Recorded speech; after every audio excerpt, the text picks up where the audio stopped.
sekarang, isu globalisasi telah menjadi sorotan sekaligus menjadi masalah yang sangat tajam di Indonesia. Hal ini sering dikhawatirkan akan berdampak negatif terhadap seluruh bidang kehidupan sosial dan ekonomi, yang mana dalam perkembangannya akan mengancam persatuan dan kesatuan suatu bangsa karena konflik yang ditimbulkannya.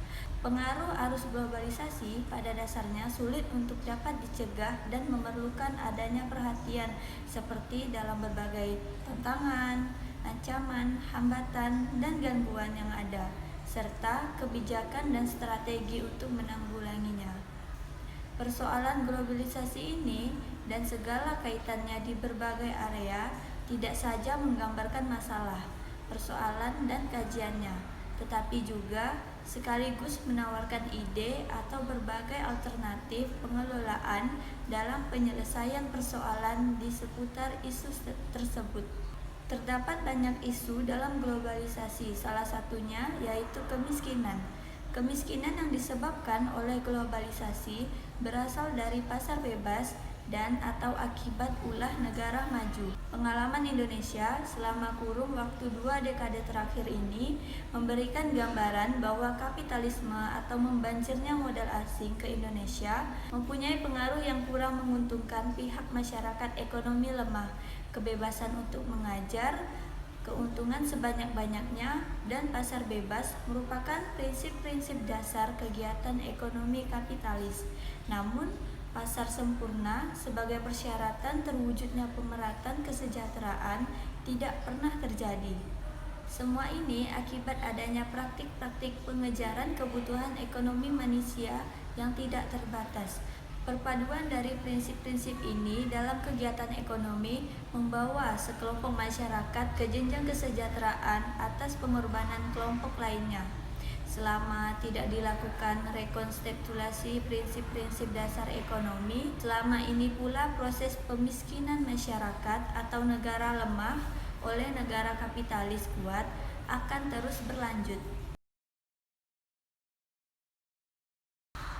Pada penjelasan tadi, globalisasi dalam hal tertentu telah membawa dampak negatif pada lingkungan yang pada gilirannya juga membahayakan keamanan manusia. Saat ini, perekonomian global terasa dekat dalam lingkungan pembangunan di mana perusahaan transnasional berperan sebagai mesin utamanya. Aktivitas ekonomi terus ditekankan demi memenuhi hasrat segelintir orang yang ingin menumpuk keuntungan pribadi dan mengorbankan mayoritas lainnya sehingga terkena dampak dari aktivitas mereka. Contohnya, seperti kasus di sektor pertambangan di kawasan Asia Pasifik, di Cina, Papua Nugini, maupun Indonesia, aktivitas pertambangan telah merusak kondisi tanah, mencemari air, udara, danau, pantai, dan hutan. Salah satu dampak serius yang ditimbulkannya adalah timbulnya penyakit pernapasan, jantung, atau kanker paru-paru akibat berubahnya iklim yang signifikan dan konflik sosial yang terjadi oleh karena langkanya sumber daya alam akibat aktivitas pertambangan tersebut. Keberadaan sumber penghidupan bagi beberapa kelompok masyarakat juga menjadi semakin terancam dikarenakan belum mendapatkan pekerjaan yang baru atau tempat pertambangan yang baru. Hal inilah yang menyebabkan tak hanya kemiskinan sosial, tetapi juga kemiskinan sumber daya alam. Dari data kemiskinan yang saya dapat, jika melalui laporan kemiskinan yang dikeluarkan oleh Badan Pusat Statistik atau BPS pada Maret 2023, hanya ada 2 provinsi dengan penurunan persentase kemiskinan, yakni Papua Barat dan Papua. Persentase penduduk miskin Papua Barat pada September 2022 sebesar 21,43%, turun menjadi 20,49% pada Maret 2023.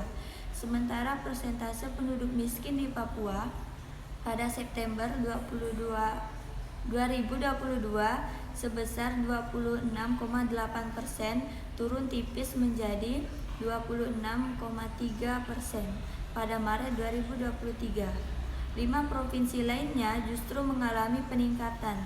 Provinsi yang naik cukup tinggi adalah Maluku dari 16,23% pada September 2022 menjadi 16,42% pada Maret 2023 atau naik sekira 0,19 poin. Selain itu, Sulawesi Tenggara dari 11,27% pada September 2022 menjadi 11,43% pada Maret 2023, naik sekitar 0,16 poin.